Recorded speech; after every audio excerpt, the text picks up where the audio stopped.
thing I love about this piano is its foldability. It makes it super easy to take with you on a plane or really just to travel anywhere with it. And very easy, just snap the two pieces together and it's ready to play, nice and easy. If you want to fold it back, there's a little latch in the back, just push it down and it folds up. Super easy. Another piece of this piano that I love is its touch sensitivity. So most pianos that don't plug in don't have great sound, but this piano is an outlier. It has amazing sound and its ability to differentiate between how hard you touch the key is amazing. For example, if I touch it lightly like this, it plays a soft sound. This is a C. As I get harder and harder, you can hear it getting louder.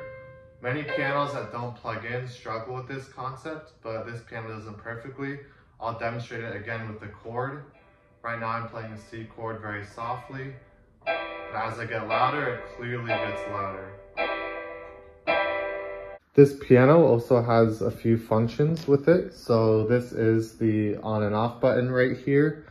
This changes the volume. You can go up and down the tone, so there's different sounds it can make. Record and play just means you can record yourself and then hear it again. And the metronome is just a simple metronome and it has different beats that you can change. In the back, there's a few options too.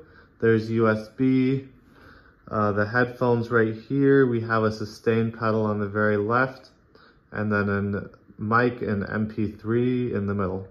So now I'm gonna play this piano for a minute so you guys get a sense of what it sounds like when you play for a long period of time.